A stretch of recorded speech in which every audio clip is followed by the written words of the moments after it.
Dari mulut Ustadz Adi Hidayat, kebohongan sejarah dikabarkan.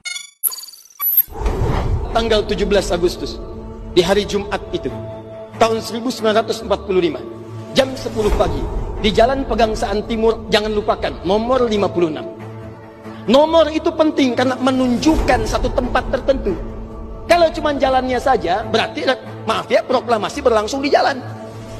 Ini ada nomornya, nomor itu menunjukkan kedudukan tempat. Pertanyaan saya, kenapa tidak pernah dijelaskan dalam buku sejarah? Siapa yang punya rumah tempat yang nomor 56 itu? Jalan Pegangsaan Timur nomor 56. Rumah siapa nomor 56 itu? Ternyata itu rumah seorang pengusaha Muslim keturunan Yaman yang sangat cinta dengan negara kesatuan Republik Indonesia ini. Beliau mewakafkan rumahnya untuk kemerdekaan bangsa Indonesia. Namanya Syekh Faraj bin Marta. Keluarga kami adalah keluarga dari dulu. Jadi kami itu dulu orang tua kita pendiri PAI, Partai Arab Indonesia. Yang Partai Arab Indonesia itu mendeklarasikan satu, tanah airnya Indonesia, dan mengatakan tanah air Indonesia di tahun 34. Bapak-bapak ibu sekalian, orang Arab mengatakan tanah airnya Indonesia tahunnya 34. Apa sih, coba kita pikir, apa sih yang terjadi itu? Nekat. Tahun 34 nekat. Kenapa? Apakah Indonesia sudah ada? Belum. Mereka itu menyatakan sumpah pada tanah air Indonesia sebelum Indonesianya ada. Tidak ada yang lain yang melakukan itu kecuali keturunan Arab di Indonesia. Ustadz muda Adi Hidayat kembali bohongi sejarah dengan menyebut rumah proklamasi di Jalan Pegangsaan Timur nomor 56 adalah milik orang keturunan Yaman yang bernama Syekh Faraj Marta. Pembohongan sejarah oleh Ustadz Adi Hidayat kembali dilakukan.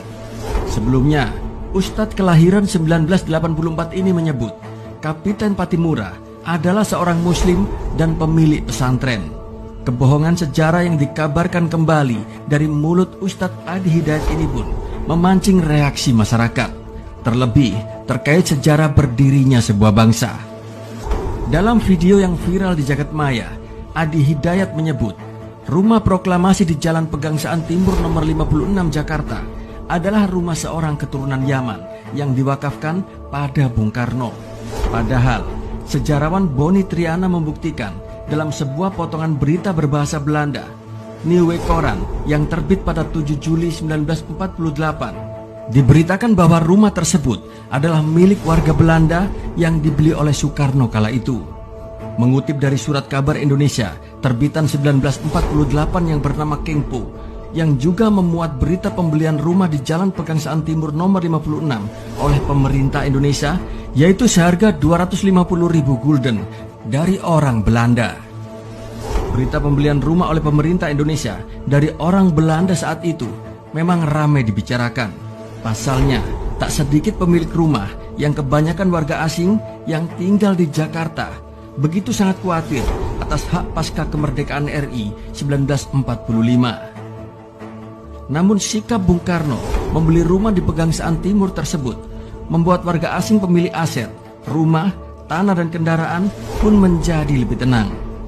Video tentang Adi Hidayat yang membengkokkan sejarah seolah-olah mengglorifikasi warga keturunan Yaman karena dianggap banyak berjasa untuk NKRI ini adalah pembohongan sejarah.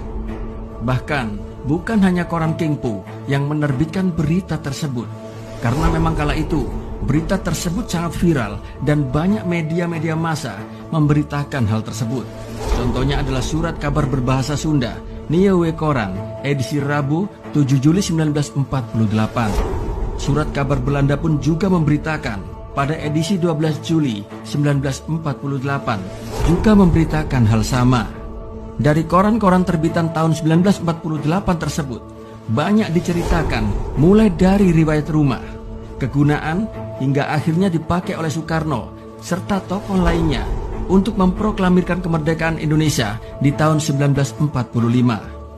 Dan pada tahun 1948, gedung tersebut pun akhirnya resmi dibeli oleh pemerintah Indonesia. Dari sini, pembengkokan sejarah oleh Ustadz Adi Hidayat pun akhirnya terbongkar. Bagaimana menurut Anda?